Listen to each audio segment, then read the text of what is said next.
ರಾಜ್ಯದಲ್ಲಿ ಶೀಘ್ರದಲ್ಲೇ ನಿರ್ಮಾಣವಾಗಲಿದೆ ಸಿದ್ದರಾಮಯ್ಯ ನಿಲಯ. ಶೀಘ್ರವೇ ಹಿರಿಯ ನಾಗರಿಕರಿಗಾಗಿ ತಲೆ ಎತ್ತಲಿವೆ ಹೈಟೆಕ್ ಪಾಲನಾ ಕೇಂದ್ರ. ಮಕ್ಕಳ ಪ್ರೀತಿ ವಂಚಿತ ಹಿರಿಯ ನಾಗರಿಕರಿಗಾಗಿ ಸರ್ಕಾರಿ old age day care centre open ಆಗಲಿದೆ. ಬೆಳಗ್ಗೆಯಿಂದ ಸಂಜೆಯವರೆಗೂ ಹಿರಿಯ ನಾಗರಿಕರಿಗೆ ನೆಮ್ಮದಿ ನೀಡೋ ತಾಣವಾಗಿದೆ. ಸಿಎಂ ಸಿದ್ದರಾಮಯ್ಯ ಹೆಸರಿನಲ್ಲಿ ಶೀಘ್ರದಲ್ಲೇ old age day care centre open ಆಗಲಿದೆ. ಹಿರಿಯ ನಾಗರಿಕರಿಗೆ ಬೇಕಾದಂತಹ ಪ್ರತಿಯೊಂದು ವ್ಯವಸ್ಥೆಗಳು ಇಲ್ಲಿ ಇರುತ್ತೆ. ಬೆಳಗಿನ ಉಪಹಾರ, ಮಧ್ಯಾಹ್ನದ ಊಟ, ಟಿವಿ ಸೌಲಭ್ಯ, ಆಟದ ವ್ಯವಸ್ಥೆ ಕೂಡ ಇರುತ್ತೆ.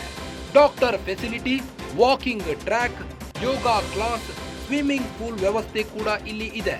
ಸಕಲ ಸೌಕರ್ಯಗಳನ್ನು ಒಳಗೊಂಡ ಹೈಟೆಕ್ ಸಿದ್ದರಾಮಯ್ಯ ನಿಲಯ.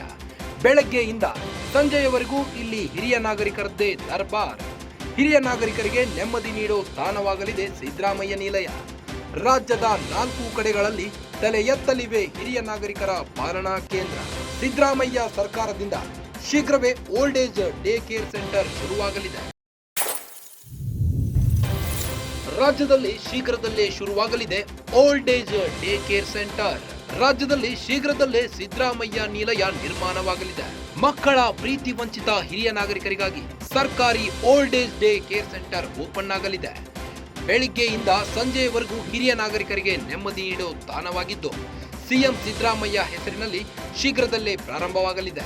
ಸಕಲ ಸೌಕರ್ಯಗಳನ್ನು ಒಳಗೊಂಡ ಹೈಟೆಕ್ ಸಿದ್ದರಾಮಯ್ಯ ನಿಲಯದಲ್ಲಿ ಡಾಕ್ಟರ್ ಫೆಸಿಲಿಟಿ, ವಾಕಿಂಗ್ ಟ್ರ್ಯಾಕ್, ಯೋಗ ಕ್ಲಾಸ್, ಸ್ವಿಮ್ಮಿಂಗ್ ಪೂಲ್ ವ್ಯವಸ್ಥೆ ಕೂಡ ಇದ್ದು, ಬೆಳಗಿನ ಉಪಹಾರ, ಮಧ್ಯಾಹ್ನದ ಊಟ, ಟಿವಿ ಸೌಲಭ್ಯ, ಆಟದ ವ್ಯವಸ್ಥೆ ಕೂಡ ಇರುತ್ತೆ. ಬೆಳಗ್ಗೆಯಿಂದ ಸಂಜೆಯವರೆಗೂ ಇಲ್ಲಿ ಹಿರಿಯ ನಾಗರಿಕರದ್ದೇ ದರ್ಬಾರ್. ಹಿರಿಯ ನಾಗರಿಕರಿಗೆ ನೆಮ್ಮದಿ ನೀಡೋ ತಾಣವಾಗಲಿದೆ. ರಾಜ್ಯದ 4 ಕಡೆಗಳಲ್ಲಿ ತಲೆ ಎತ್ತಲಿವೆ ಹಿರಿಯ ನಾಗರಿಕರ ಪಾಲನಾ ಕೇಂದ್ರ.